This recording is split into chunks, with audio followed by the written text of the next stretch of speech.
Whoever said having a mystery man leave you presents on your doorstep leading up to Christmas would be cute and romantic?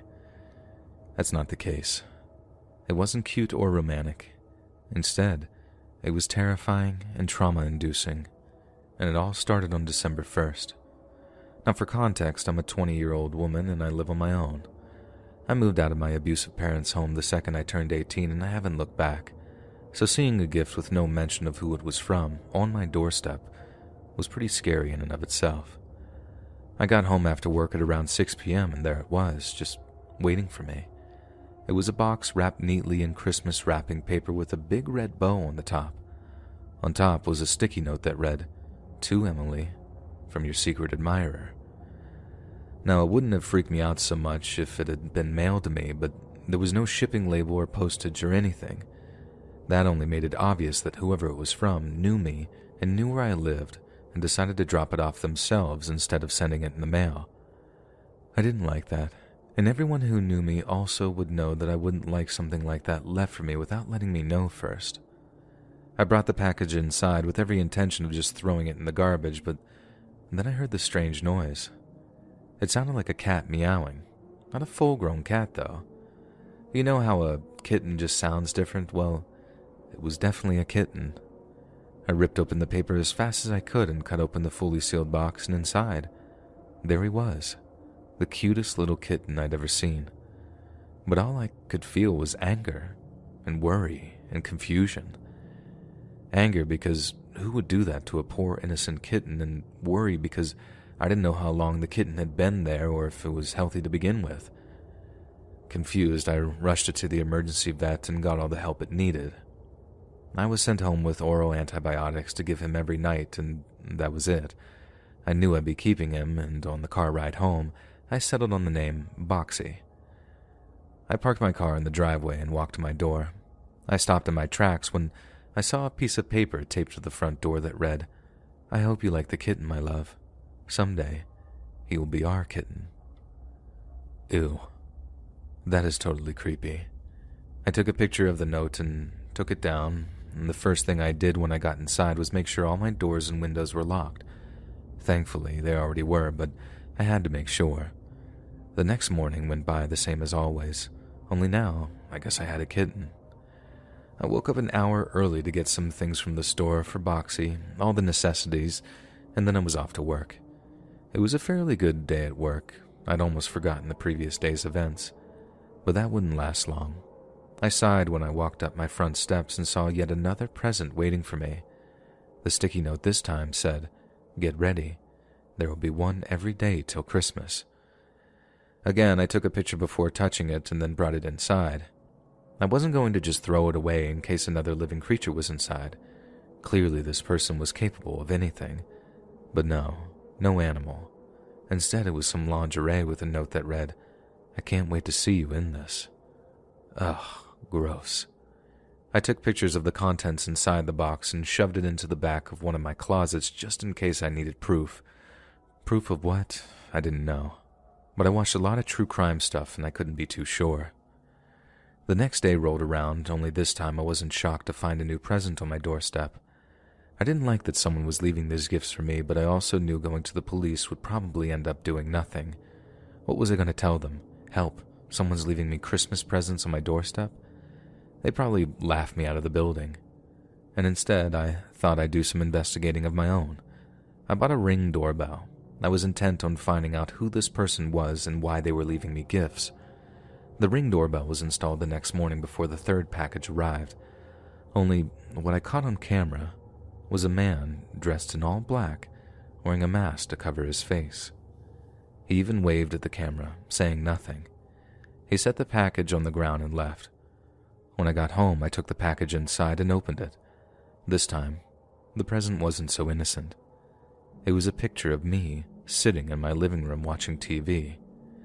It had obviously been taken outside the window, and it was framed.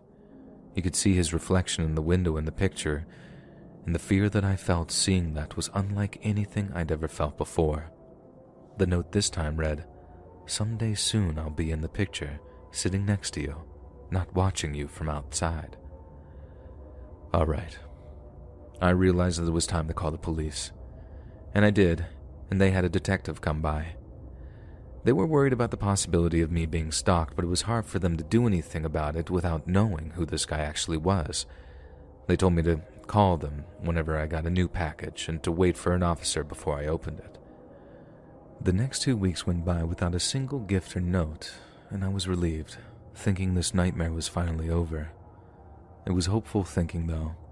December 18th, and the next day, I got a present left on my porch. I called the sheriff's office, and they had an officer over only 30 minutes later. He took pictures of everything and watched as I opened the box. Inside was only a note, and it said, "You got the police involved? Why? I'd never hurt you. Big mistake, Emily." The officer took it in as evidence, and I was left home alone to be paranoid. I kept all my curtains shut from then on. I constantly felt like someone was watching me. The next day, I got gifts every day, and this time it was just normal stuff, like a teddy bear, a sweater, a purse, things like that. Then Christmas rolled around, and I was faced with the most disturbing present of them all. I can't even call it a present because of how gross and insane it was. I called the officer over like I had many times before, only this time we realized that there was a red substance leaking from inside the box. The officer asked me to open it on the porch instead of bringing it inside, and he filmed it instead of taking pictures. The whole time I was praying it wasn't blood. But of course it was, though. And inside the box was a severed piece of a man's body that no man would ever want to lose. I don't want to say exactly what it was, but you can assume. I screamed, and I began to cry as the officer called for backup. The detective that came by called in an alert to all local hospitals to let them know if anyone came in with the type of injury they were looking for, because that would have to be that guy. There was also a note in the box that said, "It belonged to you anyways, only now, it's yours." And just like they predicted, a man with a self-inflicted injury just like the one described to the hospital staff came in begging for medical attention. He was arrested and wheeled off for surgery. And when he woke up the next day, he told the detectives that he never meant to scare me and that it was a gesture of his undying love. He was charged but was considered unfit for trial for reasons of insanity, obviously, I guess. But I guess he really didn't know what he was doing was wrong.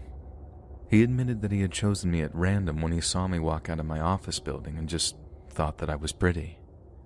It was by far the worst Christmas of my life, but the best Christmas gift was knowing that he'd be put away in a mental institution for at least the next 6 years. He needed help, and I needed to know that he'd leave me alone.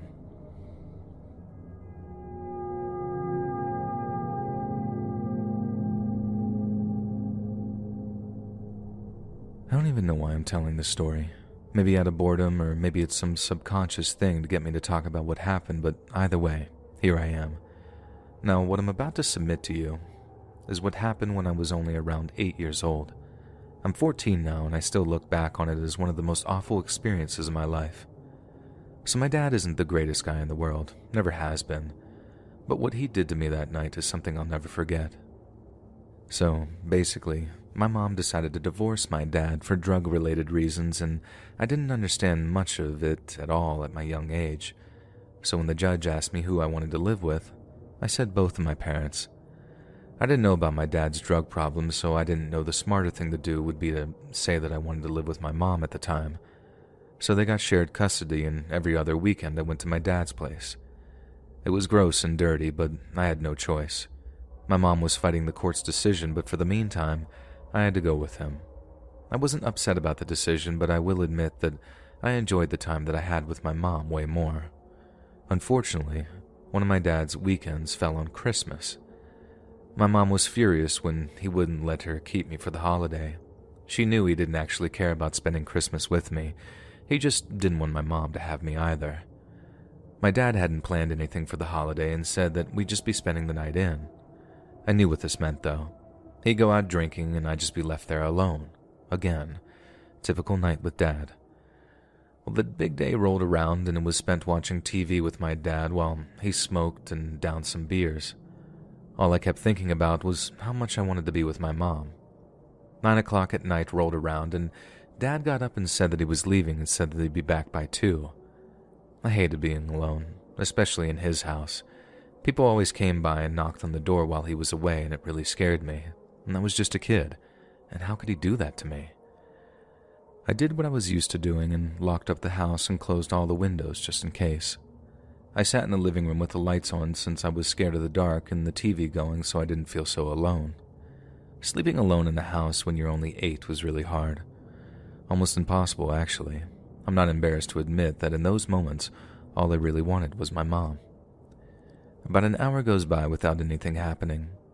It was unusual for no one to have at least come by in the night like usual, but it was Christmas, so maybe that night would be different. Wrong. I had just started to fall asleep when I heard a knock on the front door, just behind the sofa that I was sitting on. After the knock came a loud voice saying, "Jimmy, I know you're in there. I need my money, man. We gonna have a problem?" Now, the man's thick country accent is something I'll never forget. I was too scared to say anything back, so I just sat there, as still and silent as I possibly could, and waited for the man to leave. Only the man had no intention of leaving without his money that I guess my dad owed him. When he got no answer, he only knocked louder and harder. Boom, boom, boom. "Get out here, Jimmy. I don't want to break this door down, but I will if I have to." And this is where things started to get very real for me. I could hear the seriousness in his voice, and it made my heart drop into my stomach. Again, the man got no answer, and he kept his promise. I jumped as the sound of his boot hitting the front door filled the room. I knew I had to get out of that living room and hide as fast as I could. I ran into my dad's bedroom and climbed into the small closet and hid myself under a pile of clothes on the floor. The whole time I could hear the man trying to get into the house. Now, I say house, but it was actually a very old, very run-down trailer in a trailer park full of the grossest people you would ever meet in your life. I heard the door burst open, and the man stepped into the living room. His footsteps were loud, like he was a big man, and I could feel the floor shake as he walked through the house. He kept repeating, "I'm gonna find you, Jimmy." I started crying by then. I couldn't help the small sobs that left my mouth. I guess the man heard it because he was at the closet door, throwing it open in no time. He snatched the clothes off of me and dragged me back into the living room by the arm. He sat me down on the sofa and asked what I was doing there, and I stupidly admitted it was my dad's place and that I was staying with him for Christmas. The man just laughed and told me my dad owed him money and that he was going to use me to get it. I was especially nervous with what he was going to do to me, considering my dad wasn't going to be home for the next few hours. The man took out a knife, and my crying continued as I begged him not to hurt me. He told me it would only hurt a little, as he proceeded to make small cuts along my arms and legs, just enough to make me bleed into the pajamas I was wearing. It hurt, but my body seemed to go numb. He stopped once the cloth was wet enough with blood to be obvious. He said he wanted my dad to know that he was serious. Next, he grabbed a small plastic bin from the other room, emptied it, and told me to get inside. I did as I was told and tucked myself into the bin as best I could before he closed the lip, trapping me in a position where I couldn't outstretch my arms or legs. I panicked, and panicked for what felt like hours. I was so sweaty that the bin was filled with condensation. I thought I was going to die in there. I kept crying for my mom to come save me, but it felt like no one ever would. Finally, after being in the bin for over an hour, my dad came home. Drunk, of course. That's when the man got up and put the point of his knife on the lid of the bin directly above my head. He threatened to end my life if my dad didn't give him the money. Only thing is, my dad had no money. None. So he did something I never imagined he would stoop so low enough to do. He offered me his payment. Thankfully, the man didn't want me, and instead beat my father until he was unrecognizable and unconscious on the floor. The man left after ransacking the place, and he even left me in the bin. God must have been looking over me because my mom showed up with the police only 10 minutes after the man had left. I guess my dad's neighbors heard the noise and called the cops. The police had a file on my dad already and called my mom in case I was there. My mom opened the bin as she cried, hugging my little helpless body. My dad was taken to the hospital for his injuries that surprisingly were not life-threatening, and it turns out my dad was selling drugs and he owed the man quite a bit of money. None of my physical injuries were serious, but the mental issues that arose from that night are still debilitating. My mom got full custody of me and I haven't seen my father since. The man who did that to me still hasn't been caught, and my dad said he had no memory of who it was. He was charged with child neglect and endangerment and spent 3 years in prison. Christmas, it's a hard day to celebrate, but I try for my mom. I'm just grateful to have a parent who cares as much as she does. She never gave up, and if it weren't for her, I'm sure I would have died in that bin.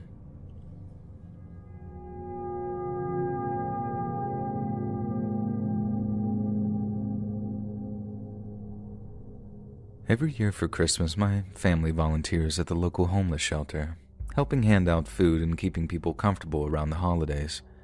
It can be an especially hard time for them, and we try to make it as good of a time as we can. Only one year, when I was only 16 years old, things got a little weird and very creepy. I was finally old enough to not have to be supervised by one of my parents, and I was excited. I loved helping out. My parents didn't have much time to volunteer throughout the week because of work, but I was off for winter break and decided volunteering a little extra was a great way to spend my time. Now, a little bit about the homeless shelter that we volunteered at. All of the people who stayed there had to undergo voluntary background checks. No one with serious violent offenses were allowed to stay there or anything like that. This was to ensure the safety of our residents. Every now and then, a few people with those types of offenses would slip through the cracks and we'd have a problem, but it was always taken care of quickly. No one was ever seriously injured or anything like that in those instances. Well, about a week before Christmas, I was helping out in the kitchen when a man came in and asked for some food. He was one of the residents staying with us for a few days, so he didn't know the rules yet. I informed him that he wasn't allowed where the food was made and that dinner was served at 7. He didn't seem very pleased by that, but turned around and walked out when he saw that I wasn't alone. He was a big guy, so I was relieved that he didn't cause a problem. If he wanted to, with his size, he could have done some real damage. Only at the time I had no idea that he had priors that involved violence, drugs, and a reputation for extreme anger issues. No one at the shelters tells the minors anything like that. Now, the next day I came in and was setting up the Christmas tree in the main hall when the same man came up to me and asked if he could help. I told him he could, and he was great to have around to put ornaments on the higher parts of the tree. As I was placing some ornaments, he leaned down and whispered in my ear, "You think you can tell me what's up?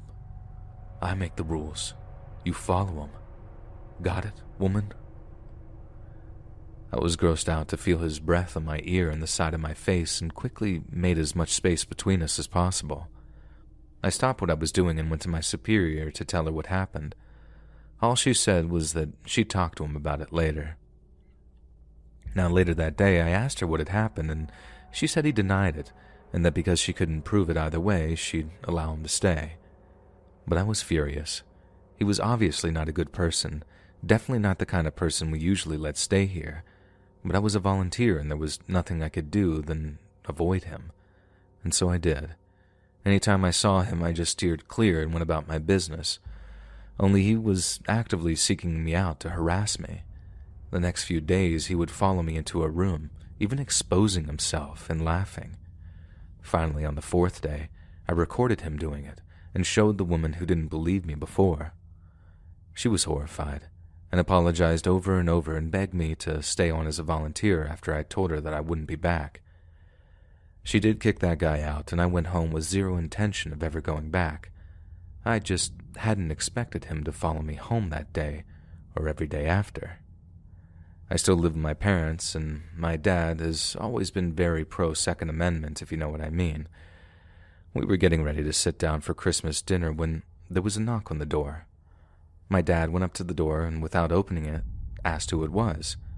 The person on the other side said that they were my boyfriend and that I had invited him over for dinner.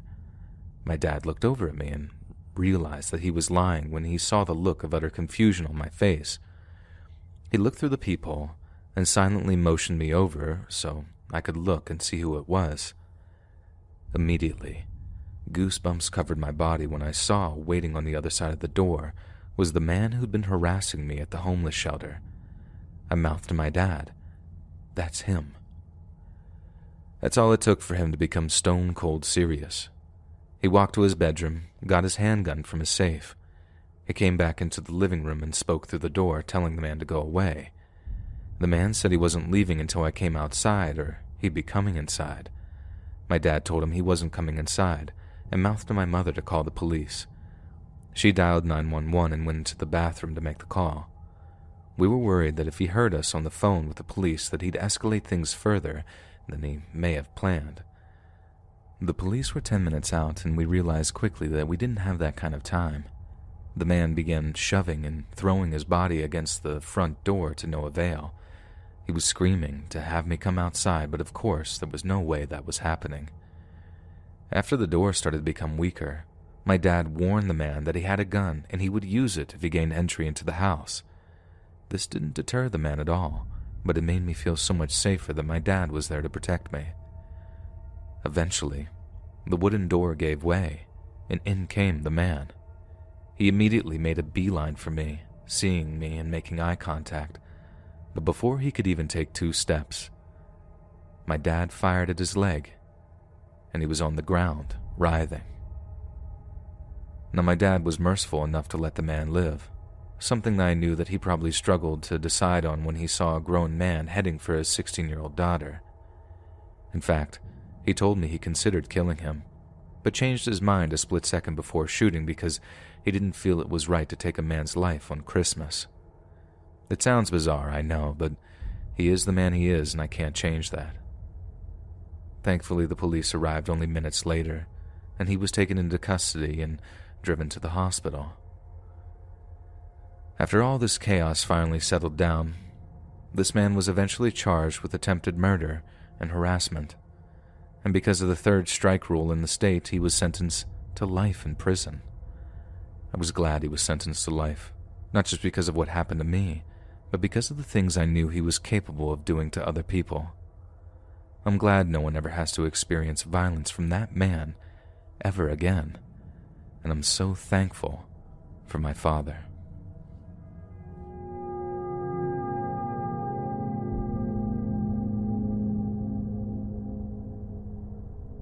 I guess Christmas shopping alone in the packed mall isn't the smartest idea in the world, but it had to be done. 3 days before Christmas, and I got my family nothing. I couldn't just not get anyone anything. I asked some of my friends to come with me, but they all had other plans. So it was now or never in my mind. The day started very normal. I got to the mall at around 10 a.m. when they opened, and it was busier than I'd ever seen it. It makes you miss the basically deserted mall in the summer months. I went to a few stores and bought some cute stuff for my mom and got a little hungry, so I decided to stop at the food court. I got myself some cheap Chinese food and sat at a table by myself. Most of the tables were already full, but I managed to find a place. And that's when a man who looked about twice my age sat across from me. I looked at him confused, and he seemed to catch on. He looked at me and just said, "Sorry, there's no other place to sit."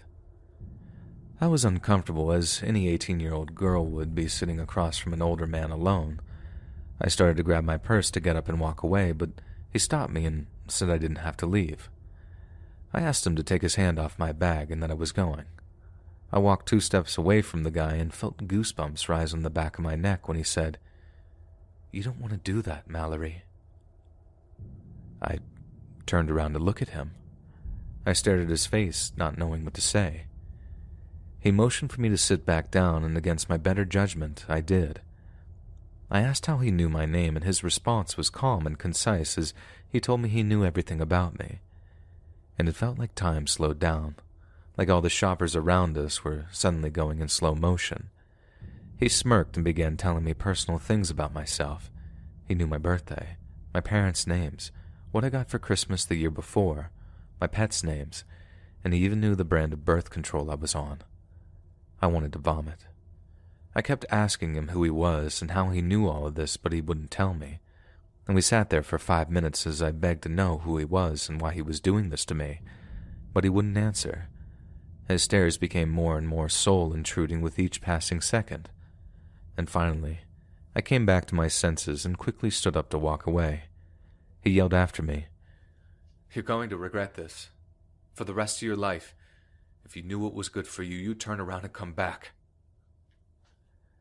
His voice faded the further I got away from him. I ran through the parking lot to my car, keys already in hand. I ripped open the door as fast as I could and got in. Only when I put the keys in the ignition, it wouldn't start. It didn't even make that noise that cars make when they're trying to turn over. It just did nothing. And that was the final straw.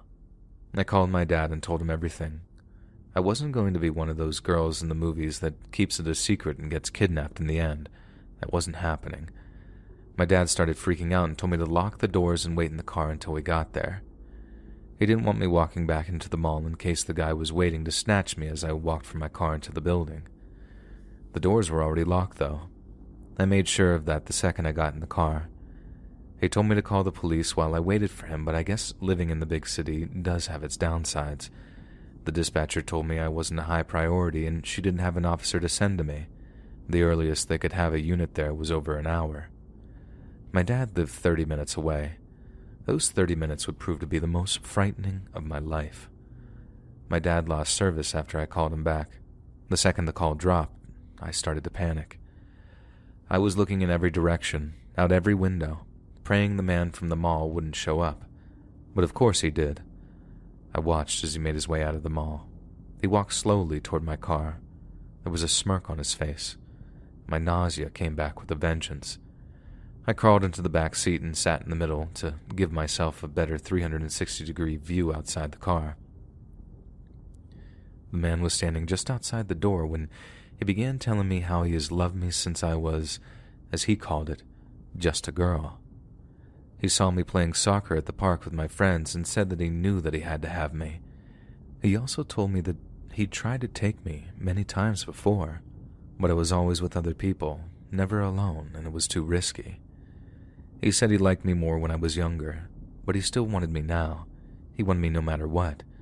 He said he was going to take me and that we'd run away together and we'd get married, and even said that he couldn't wait to see me carry his children. I was bawling by this point. I just wanted this nightmare to be over. And then he pulls out a knife. I mentally laughed because I wondered what his plan was to do with the knife. He couldn't get into the car. He wrapped his fist with some sort of cloth and began relentlessly punching the window, trying to break the glass. But thank God it wouldn't budge. He became increasingly frustrated every time he failed to break the window, but weirdly, he never gave up. You could see the blood soaking the cloth, getting redder and redder every time after each blow. I was screaming, but no one seemed to care. There were actually people walking by, seeing what was happening, and they did nothing in broad daylight, and my faith in humanity was almost crushed that day. When he finally realized he wasn't going to be able to break the glass, he started just asking me to get out of the car. He kept just telling me that he loved me, and that he wouldn't hurt me, and that I should just get out and live the life we were meant to live together. It was a nightmare. Of course, I wasn't going to open the door and leave with him. I wondered if he was actually delusional enough to think I would. The minutes went by slowly. I began to wonder if my dad was ever coming. If anyone was going to save me from that man who had clearly been stalking me for what seemed to be years. And my mind began to race. I started thinking about what I would do if he was able to gain access into the car.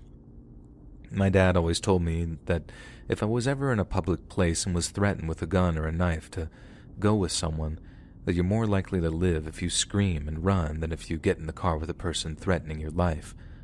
And so that was my plan. If he got into the car, I'd run and scream because my life depended on it. The man stopped talking and instead just walked around my car over and over again. I could tell what he was thinking. I just didn't know what about. Then he just started screaming and stabbing the sides of my car. He kept saying I ruined his life by forcing his obsession with me. That it was my fault that he spent multiple years of his life planning a new life with me. And he kept screaming that I have to have you. I have to have you. I started to yell at him to just leave me alone, when suddenly, a man tackled him to the ground. I scooted to the side of the car and watched out of the window as my dad began to beat the life out of this man. Well, he wasn't actually dead, but from what I could tell, he was close to it. My father called the police, and I guess they considered the situation high priority then because the cop was there in less than 5 minutes. The man was arrested, and like always, my father is a hero. The man was charged with attempted kidnapping, felony arrest, and stalking. They even searched his apartment and found whole file cabinets dedicated to every aspect of my life, from my interests to medical records, and we still have no idea how he got those. He was sentenced to 9 years in prison with the possibility of parole. I thought he deserved a longer sentence, but I suppose it is what it is. It's been 4 years since then, and he's still locked away. The police failed me when I needed them most, but my dad, I know he's always there for me, and I'm eternally grateful for what he did for me that day.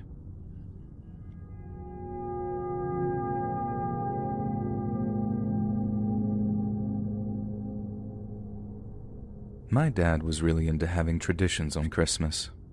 Only we didn't actually have any traditions of our own as a family at all, really. So my dad did what any dad would do. He looked up family traditions online and picked the first thing that came up. And that was cutting down a Christmas tree in the woods as a family. My mom hated the idea almost as much as I did, but we decided to go along with it to make him happy. Only thing was, we lived in a regular suburban city with a small backyard and no trees fit for Christmas. This meant that we'd have to drive into the mountains and hike until we found the perfect tree. Dad had it planned out. We would leave early Saturday morning, about 3 weeks before Christmas, drive up into the mountains, find a place to park along a main road, then search for the perfect tree. Exciting, right? Wrong. The drive took longer than expected since the road up the mountains is also the road skiers and snowboarders take up to the resort. This means hours and hours of traffic until Dad decided the main road was no longer suitable for our needs. So he pulled off onto a random dirt road that led up deeper and deeper into the woods until we found a place to park.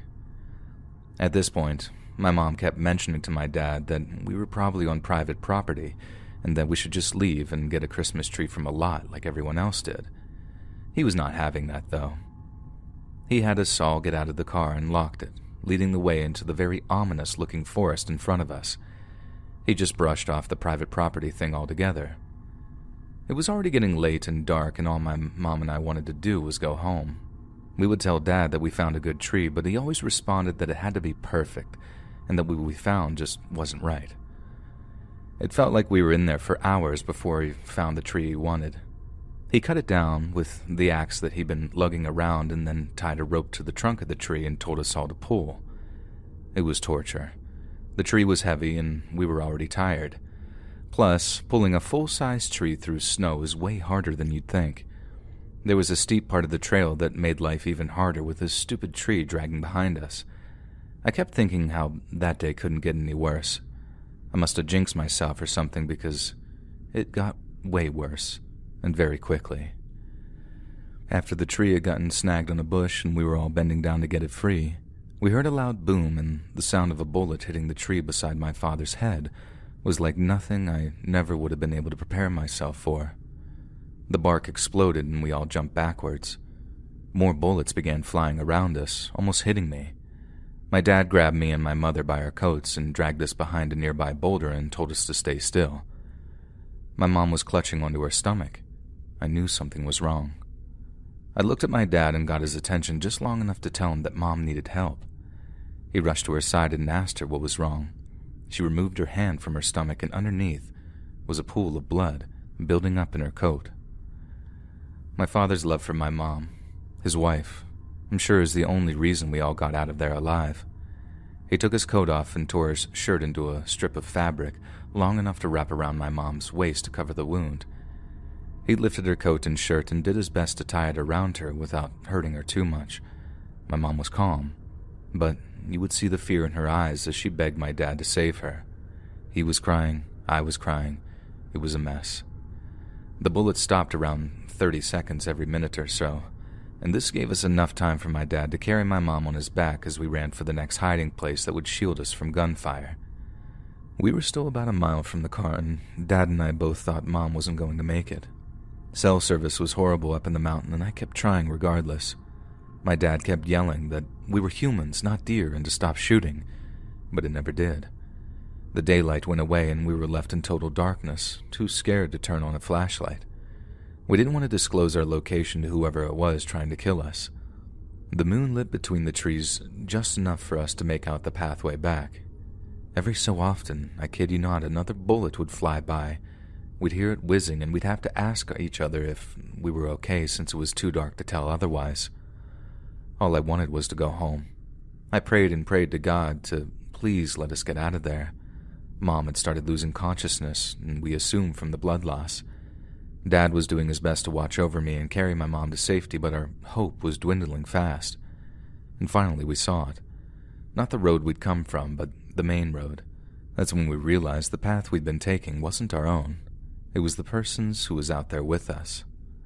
We looked around, paranoid that whoever it was watching us, but the second we stepped out of the forest and stood along the road next to the cars, we felt safe. My dad flagged down a minivan driving by, and thankfully they stopped. We piled in, and they drove as quickly as they could to the nearest hospital up the mountain. They drove on the shoulder of the road when traffic got too bad. We made it there, and Mom was taken back immediately. She went right into emergency surgery, and my dad and I were checked for injuries. I made it out with minor scrapes and bruising, but my dad had actually been shot in the thigh and hadn't even realized it. The doctors said his body must have been running on so much adrenaline that it shielded him from any pain that he might have felt. My mom was really lucky. The surgeon said the bullet was only a centimeter from hitting multiple vital organs. She had still lost a lot of blood and was placed in a medically induced coma for a couple of weeks while her body healed. We told the police exactly what happened and even took them to the property where it had happened, but they found nothing. It was public land and there were no houses nearby for miles. The person who did that to us was doing it for fun. They told us it was highly possible whoever it was had actually followed us into the forest just to terrorize or kill us. The question of why would never be answered. The police closed the investigation only a year later, stating that there were no leads whatsoever and the case apparently went cold. But I'm so grateful to have made it out alive. I just wish the man who'd done that to us would be brought to justice. And so much for making family traditions. Although now our family tradition is getting a Christmas tree from a lot, like normal families do.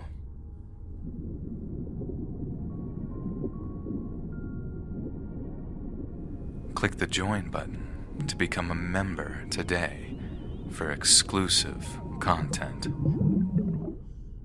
I never liked the cheap-looking Santas who ring the bells asking for money. It just always seemed a little too gimmicky to me. They could ask for donations out of costume. Doesn't it confuse kids anyways when they see 5 Santas across 2 city blocks?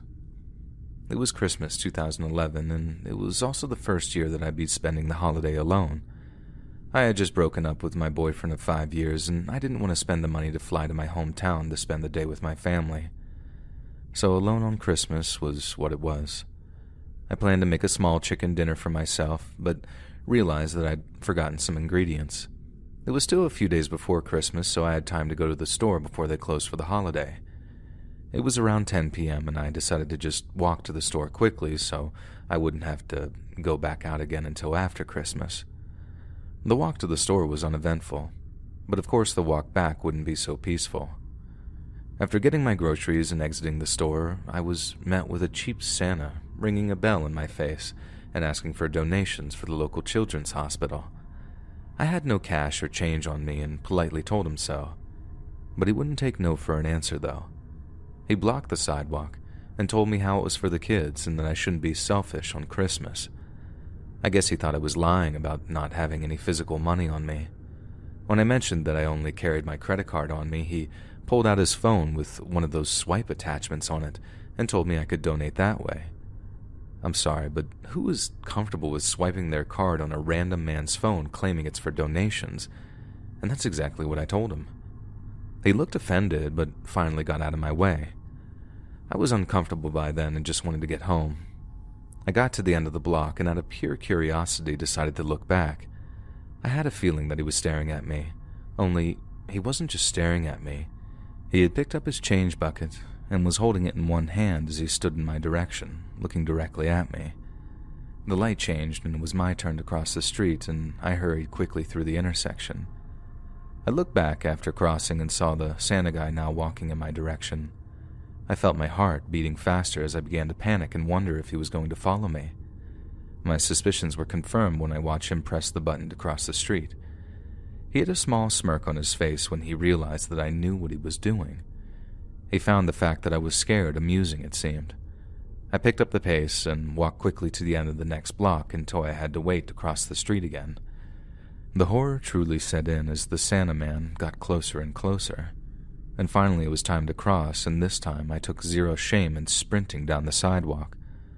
I took a second to look back and screamed a small scream when I realized that he was now running toward me as well. He was laughing when I screamed, and all I wanted was to be locked away, safe in my apartment. Now, I'm not the most in-shape person, and I definitely wasn't back then either, so all that running was making me completely out of breath and tired. I knew that there was no way I'd be able to run all the way back to my apartment building without him catching up to me, and I really didn't want to know what he had planned for when he actually did catch up to me. So I decided to take a quick right into the diner on the corner of the street and wait for Santa Man to get bored and just go home. I sat at a booth by the window and looked out to see if he was still following me. It seemed like 5 minutes or so passed, and I didn't see him, and I sighed, thinking that it was finally over. I even laughed a little at the whole situation and how ridiculous it was. A Santa chasing me down the street must have looked pretty funny to somebody else. Except it wasn't over, and my laughing ceased when I looked out the window again, and there he was, staring at me from across the street. Changed seats, so I was sitting more towards the middle of the diner, hopefully out of his view. I ordered some food and sat there for a couple of hours until the place was closing. They told me that I had to leave, and walking out of that place was truly terrifying. The Santa Man was no longer standing across the street, but that made it even scarier. How was I supposed to know if he was still waiting for me, lurking in the shadows somewhere? The second my feet hit the concrete of the sidewalk, I was back to sprinting. I hadn't even planned to keep running. It was like my body had a mind of its own to save itself. And thankfully it did, because I heard the sound of someone running behind me only seconds after I got going. I glanced back quickly, and there he was, Santa Man, chasing me yet again. Only this time he was laughing like some psychopath. I finally made it back to my apartment building and scanned my card to get me through the door. I shut it quickly behind me, and the relief of the Santa Man not being able to push the door open was truly satisfying. I walked slowly up the stairs, totally exhausted when I heard the door buzz open. Down the steps, I saw Santa Man open the door, stop at the bottom of the stairs and say, "Someone's always expecting someone." He then lunged up the first steps, and there continued the chase. I was already a few flights above him, but he was quick. I got to my floor only around 10 seconds before him, but was able to get in my apartment and lock the door behind me before he could get to me. He pounded on my door and told me that wouldn't have happened if I had just donated some money to the children, and that I was the awful person in this scenario. He kept saying, "That'll teach you. You always donate now." And he was right. Ever since, I'll always donate to the donation Santas every year. I never know if he's one of the men behind the mask, waiting for me to deny him only to chase me down yet again. I won't risk it. Now, I did call the police, but they said without a description other than Santa, they couldn't really do anything about what had happened. I debated on moving, just leaving that area, but instead I made a point not to go out much anymore during Christmas. I never, ever want to come across that Santa Man, ever again.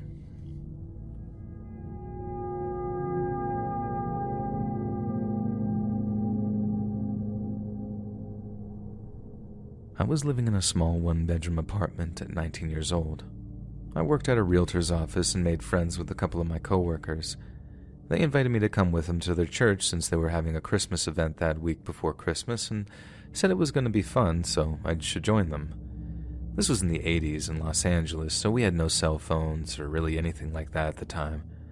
I gave them my address and they told me when they'd be coming over, and we left it at that. Now the day came for them to come over to pick me up, and I got in their car and we headed to their church. The conversation was very normal, stuff like favorite movies and the music we all liked. And they were really into religious music, which I thought was a little odd for a couple in their mid-20s, but I tried not to judge, so I didn't comment on it. Now we got to their church and the vibe just completely changed. The best word I can describe the church as would be kind of culty. They were all very involved with the church. Pretty much every member volunteered their free time toward helping with the church in every aspect they possibly could. They all put a lot of money in their congregation, and throughout the service, a hat was passed around for donations, and when it got to me, I didn't see singles, fives, or even tens. It was mainly 20s and 50s and even $100 bills. It's not even like the building we were in was nice. It really wasn't.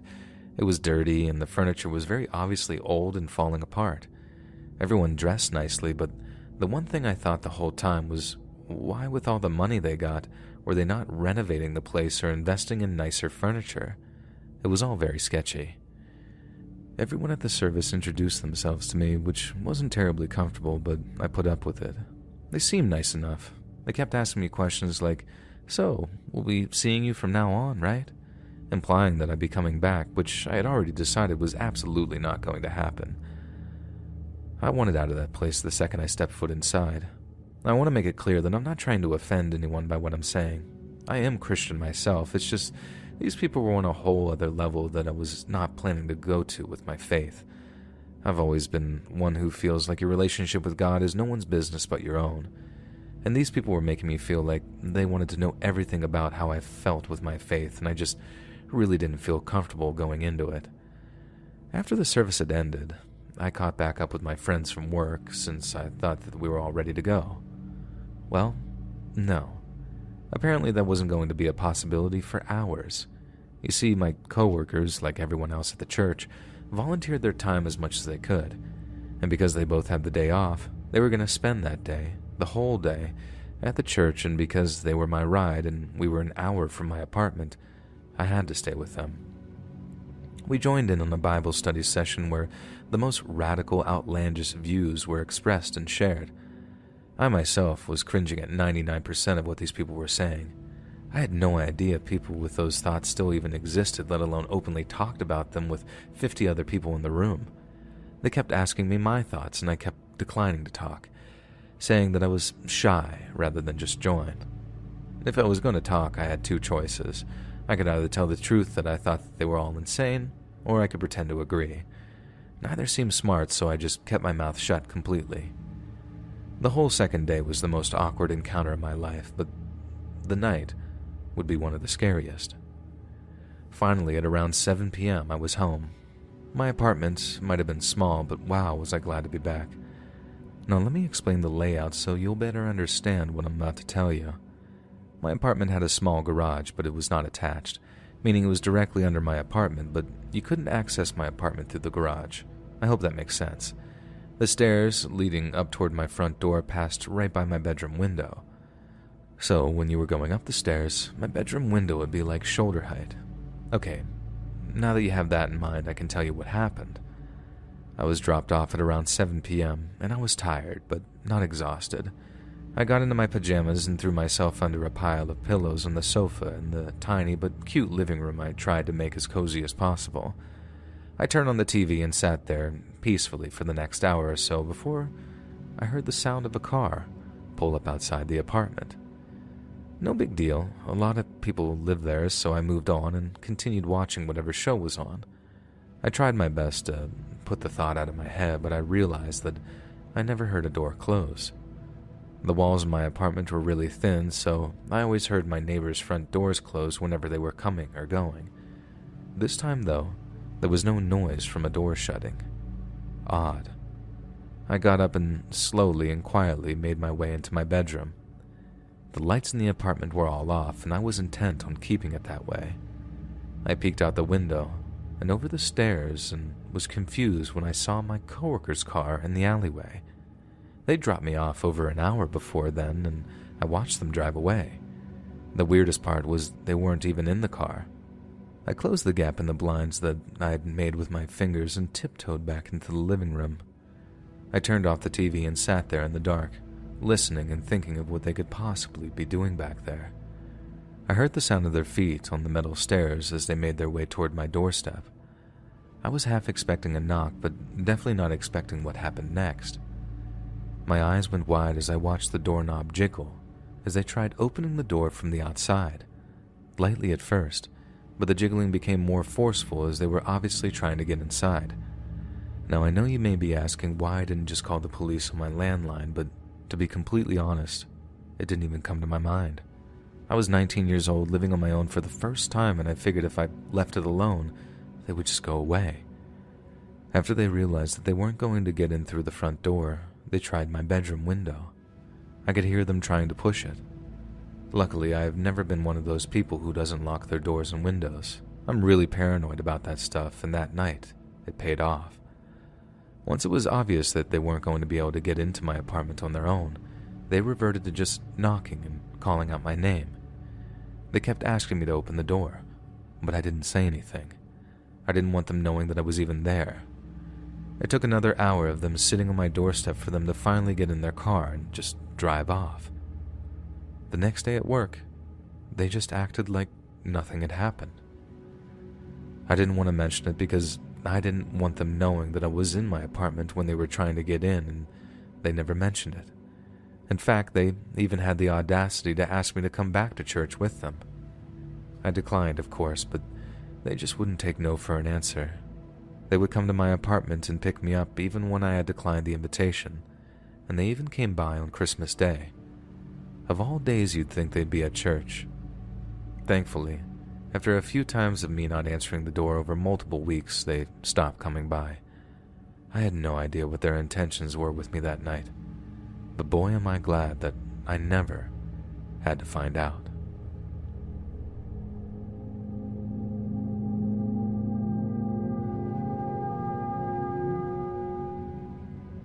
So this was the first time I was cooking Christmas dinner for the family. My mom usually did it, and if it wasn't her who cooked, my sister would take on the responsibility. But I really wanted to give it a try and host Christmas myself. My mom didn't like the idea because I lived alone in a relatively small house that she wasn't sure would fit everyone, but I insisted. I spent days decorating the place and collecting recipes for the perfect dinner. I wanted my mom to be proud of me, for once. And ever since I moved far away from her, she thinks I ruined my life or something. The night before Christmas, I prepped the food and decided to cook a few things so they'd be ready the next day to just pop in the oven. I was putting the macaroni into the oven when I lost my footing and did what everyone is scared of doing. I fell face first into the oven and screamed as my face sizzled against the metal rack. It took every bit of strength to pull myself out of there, but in the process, I burned the palms of my hands so badly, the skin that used to be there had completely come off. I was screaming and moaning from the pain, and then the worst thing that could have happened in that moment happened. The power went out. That may not seem like a big deal to most people, but for someone who lives miles from the next house and has no cell service sometimes, it was a huge deal. I wanted to cry, but I had to try my best to hold it together. I had two choices. I could go outside and try to drive through the deep snow and risk getting stuck, or I could wait for my family to find me. The more I thought about waiting, the more painful the burns got, and the more I realized waiting actually wasn't going to be an option. I wrapped my hands in the cleanest towels I could find, and let me tell you, that was the most painful experience of my life. I applied some sterile gauze that I had over the wounds on my face and got clean clothes on before grabbing my jacket and keys and heading outside. I turned on the car and the hot air began to blast in my face, creating the most horrible burning sensation on the open skin still peeking through the bandages. I shut it off and rolled down the windows. The cold air was the only thing that gave me at least some relief. My car struggled to back up through the snow so I could turn around and begin the drive to the hospital 30 minutes away. I couldn't stomach the pain of placing my raw hands on the steering wheel, so I used the tops of my thighs to steer as best I could. My body was running on pure adrenaline because even though the pain was extremely intense, I also knew that that was not all the pain that I was supposed to be feeling after what happened. My car slid down the driveway as it tried its hardest to get through the snow, but there was no use. I slid off to the side of the road, and that's where it would stay until someone could tow me out. I was stuck. I started screaming again, and not just from pain, but from pure desperation and frustration. I just needed help. I needed someone to help me. Again, I couldn't wait in the car, and I knew that there was a house about a quarter of a mile down the road, so I got out of the car and began to trudge through the snow as quickly as I could. I started to lose steam only feet from the door, but fell close enough to it to knock. A little girl, around 10 years old, answered the door, and instead of calling for her parents, she just screamed and slammed the door in my face. I remember tears falling from my eyes as the hope of getting help dwindled. Thankfully, only about 30 seconds later, a man who I'm assuming was her father came to the door. He asked what was wrong, but before I could get any words out, my vision got blurry and I passed out. I guess it was all too much for my body to handle any longer. I woke up in the hospital, confused and covered in bandages. My mom was sitting next to my hospital bed and didn't even notice that I had woken up. I tried to speak, but only a slight moan came from my lips. It was enough to get my mom's attention, though. She called the nurses and then told me that I had been in a medically induced coma for 3 weeks and that the burns to my face, hands, and arms and chest were so extensive, keeping me awake, even with pain medication, would effectively be torture. She told me the only reason I was alive was because I had decided not to wait. The doctors said I would have had a heart attack from all the stress the injuries put on my body. If I had decided to wait for my family to find me the next day, that is. He said I was one of the luckiest people he'd ever treated. The man whose doorstep I had stumbled on had immediately called the police. Only he was amazing enough to know the ambulance would take a while to get all the way out there, so he picked me up, put me in his truck, and drove me to the nearest hospital himself. Not waiting contributed to saving my life, sure, but that man is the real hero. He saved my life, and I couldn't have been more grateful. He even came to visit me throughout the stay in the hospital. I was in the hospital for 5 months, and the recovery process never got any easier. Being a burn victim comes with some very serious setbacks, but there was never a day I'm not happy to be alive. I'm just glad my family never had to tell anyone macaroni and cheese almost killed me. On a more serious note, be careful when you're putting something in the oven. If you're a clumsy person like me, maybe make sure there's someone around to help if you need it.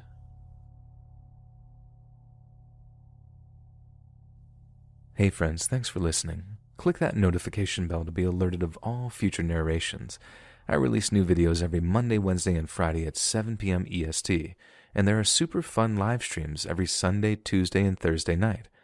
If you got a story, be sure to submit them to my subreddit, r/Let'sReadOfficial, and maybe even hear your story featured on the next video. And if you want to support me even more, grab early access to all future narrations and bonus content over on Patreon, or click that big join button to hear about the extra perks offered for the channel. And check out the Let's Read podcast, where you can hear all of these stories in big compilations and save huge on data, located anywhere you listen to podcasts. All links in the description below. Thanks so much, friends, and have a very Merry Christmas.